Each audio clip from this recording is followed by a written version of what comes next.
Shalom, salam sehat bagi kita semua Bapak Ibu, saudara-saudara yang terkasih, yang pada pagi hari ini telah bangkit dari tempat tidur kita masing-masing dan mempersiapkan segala apa yang diperlukan di dalam aktivitas kita satu hari ini.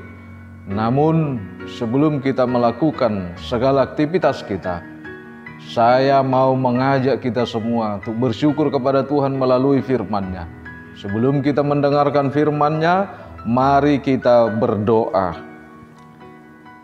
Kasih karunia dan damai sejahtera dari Tuhan Allah dan dari anak-Nya Tuhan Yesus Kristus menyertai saudara-saudara sekalian. Amin. Bapak Ibu yang terkasih, firman Tuhan yang menjadi renungan hari ini tertulis di dalam Yesaya pasal 49 ayat 6. Saya akan bacakan untuk kita semuanya.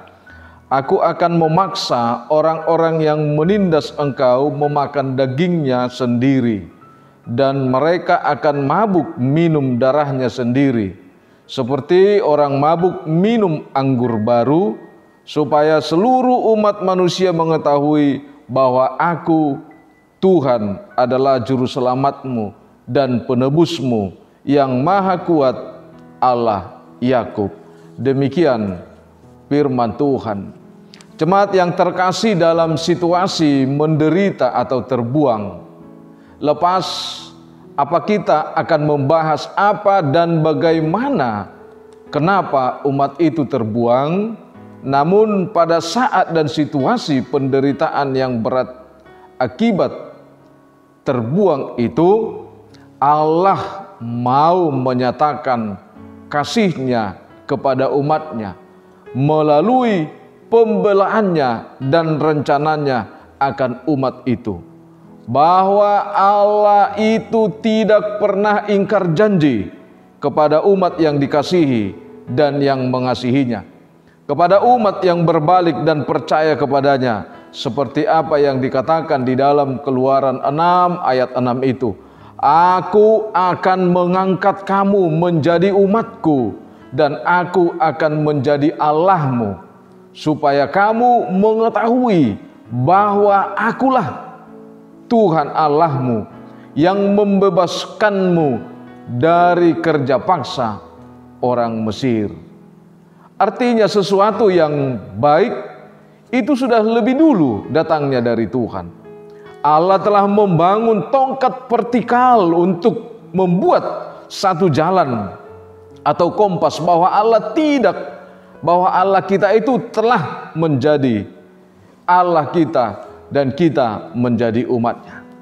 Bapak Ibu saudara-saudara yang terkasih, bisa kita simpulkan bahwa kita adalah umat yang gagal untuk menyempurnakan hidup kita di dalam kasih Allah. Artinya kita tidak mampu mengikuti jalan yang benar, mengikuti jalan yang bagus, mengikuti jalan yang rata, mengikuti jalan yang penuh dengan terang cahaya. Tapi kita mengikutinya dengan kegagalan kita. Itu berarti kita lebih sering memilih jalan yang berlubang, yang berbatu, yang berpotensi membuat hidup kita tidak nyaman. Sekalipun jalan itu bagi kita baik, tetapi Tuhan mengatakan bahwa itu tidak baik. Berjalanlah di jalan yang telah kuberikan. Bapak Ibu saudara-saudara, pernyataan Allah kepada umatnya bukanlah hanya sekedar melepaskan mereka dari pembuangan, tetapi semata-mata, tetapi lebih menekankan bahwa Allah adalah juru selamat dan penebus yang maha kuat dan Allah Yakub. Artinya Tuhan mau menekankan sebagai juru selamat, Dia menekankan persoalan yang fatal yang terjadi dalam diri setiap manusia itu adalah faktor dosa, di mana manusia telah tunduk, dianiaya, diperbudak oleh iblis itu tanpa kita tidak sadar. Bapak Ibu saudara-saudara, Sekalipun Allah memberikan tugas dan tanggung jawab kepada kita, sekalipun Tuhan menginginkan sesuatu kepada kita, tetapi Tuhan tidak pernah memperbudak manusia. Itu bedanya. Allah tidak pernah memperbudak manusia, tetapi iblis memperbudak manusia itu. Allah menyatakan hal itu supaya umatnya mendapatkan penebusan, dalam konsep bahwa umatnya mengakui dan menyadari akibat dosa itu adalah maut dan hukuman. Itu yang mau kita lihat. Tetapi melalui kasih-Nya Tuhan menyadarkan kita bahwa setiap yang telah ditebus janganlah mau kembali diperbudak dosa, dan hendaklah dia hidup di dalam Tuhan.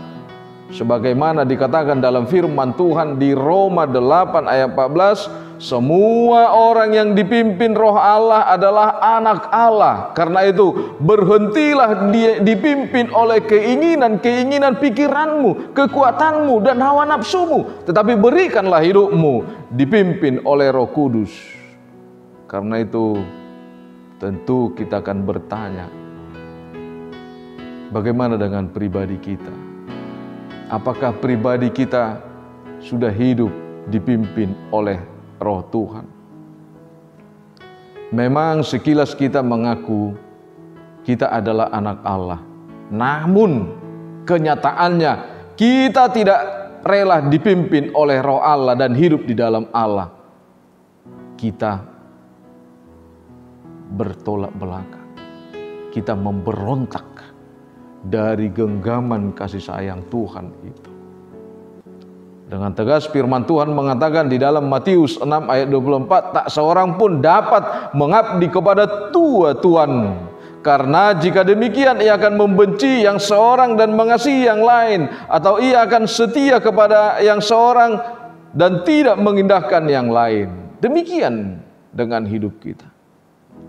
Jujur kita mengatakan, Bapak, Ibu, Saudara-saudara, sekalipun kita memberontak kepada Tuhan, tetapi kita tidak bisa menyatakan sesuatu yang pasti bahwa apakah ada Allah lain yang memberikan napas kehidupan kepada kita? Apakah ada Allah lain yang memberikan kesehatan kepada kita? Apakah ada Allah lain yang memberikan udara ini kepada kita? Apakah ada Allah lain yang memberikan kesempatan untuk hidup bagi kita?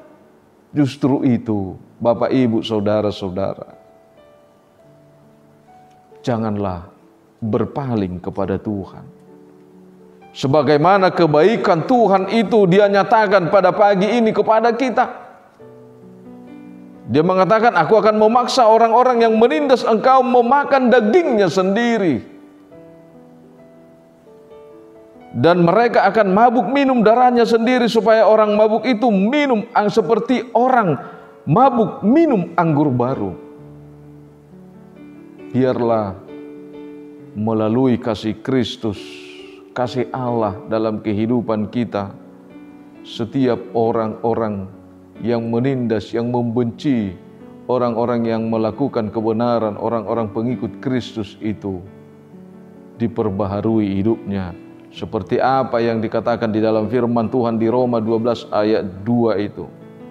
Supaya hidup kita nyaman di dalam Tuhan dan semua orang mengetahui apa yang menjadi rencana Tuhan dalam hidupnya. Dikatakan, janganlah serupa dengan dunia ini, tetapi berubahlah oleh pembaharuan budimu, sehingga kamu dapat membedakan mana kehendak Allah. Kita hidup di tengah-tengah dunia ini, perlu sekali kita diperbaharui oleh Roh Kudus melalui pembaharuan budi kita, supaya kita mampu membedakan yang baik dan yang tidak baik.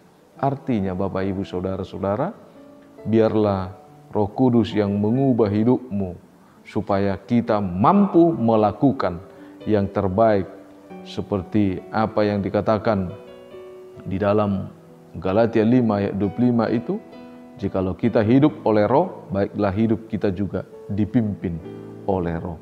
Tentu ketika Roh Kudus memimpin kita, maka kita akan lebih mampu dan pasti melakukan yang terbaik. Jemaat yang terkasih, Allah benar-benar menginginkan umat ciptaannya lepas daripada kuasa-kuasa dunia itu. Tuhan menginginkan umatnya tidak lagi ditekan oleh kuasa-kuasa dunia ini, tetapi Tuhan mau hadir dalam kehidupan setiap yang mau dipimpin Dia, supaya hidupnya sempurna melalui kuasa Tuhan. Biarlah kuasa Tuhan itu yang membalaskan apa yang menjadi persoalan-persoalan dan tantangan-tantangan yang kita hadapi dalam melakukan kehendak Tuhan. Pembalasan artinya bukan berarti ada pertumpahan darah, tetapi pembalasan itu kita akan membalas kejahatan dengan kebaikan. Kita mampu berdoa buat orang-orang yang membenci kita. Biarlah hanya Tuhan yang berhak atas pembalasan itu, dan biarlah Roh Tuhan yang mengubah setiap kehendak-kehendak orang yang berbuat tidak baik kepada setiap umatnya dan kepada setiap orang yang mengasihinya. Selamat beraktivitas, kita berdoa. Segala puji syukur bagimu Allah Bapa yang bertahta dalam kerajaan sorga, buat kasih setiamu dan penyertaanmu Tuhan di pagi hari yang indah ini, di mana Tuhan memperkenankan kami untuk melakukan segala aktivitas kami melalui napas kehidupan dan kesehatan yang Tuhan berikan. Bimbing kami Tuhan melalui Roh Kudus-Mu, supaya kami mampu melakukan yang terbaik dan yang benar dalam kehidupan kami. Kami berdoa Tuhan buat jemaat-Mu yang pada saat ini, yang sedang sakit, yang terbaring, maupun proses pemulihan yang ada di rumah sakit dan di rumah masing-masing. Tolong Tuhan, tumpangkan tangan-Mu, berkati obat yang mereka makan, berkati juga makanan, dan berkati keluarga semuanya Tuhan, dalam mendampingi mereka proses kesembuhan mereka. Kami juga berdoa buat bangsa dan negara kami ini Tuhan. Kami yakin dan percaya bahwa kuasa Tuhan akan melemahkan dan mengubah, memperbarui setiap orang-orang yang egoisnya semakin tinggi Tuhan, yang merasa dirinya semakin pintar, yang tidak menyenangkan bangsa dan negara kami dalam kedamaian dan sukacita. Berkati pimpinan negara kami ini Tuhan. Kami juga berdoa buat gereja-Mu HKBP. Kami yakin dan percaya Tuhan, bila gereja-Mu bergumul, Kau hadir menolongnya. Bila gereja-Mu dalam karyanya memberitakan Injil, kiranya Tuhan yang menyertai setiap para hamba-Mu dan jemaat-Mu. Kami juga berdoa Tuhan secara khusus di gereja-Mu HKBP Resort Surabaya ini. Berkati pemimpin gereja-Mu Tuhan, Parhalado dan semua jemaat-Mu. Biarlah Engkau yang menjadi pedoman dalam kehidupan kami, yang menuntun kami, berkuasa atas pribadi kami dan diri kami masing-masing. Dengarlah doa kami ini Tuhan yang kami panjatkan hanya dalam nama Anak-Mu Tuhan Yesus Kristus Tuhan kami. Anugerah Tuhan kita, kasih setialah Bapa dan persekutuan Roh Kudus memberkati kita. Amin. Jemaat yang terkasih, Bapak Ibu Saudara-saudara, kami atas nama seluruh Parhalado mengucapkan selamat beraktivitas. Jangan lupa selalu berdoa, tetap laksanakan prokes, dan terimalah salam dari kami, salam sehat. Horas, horas, horas.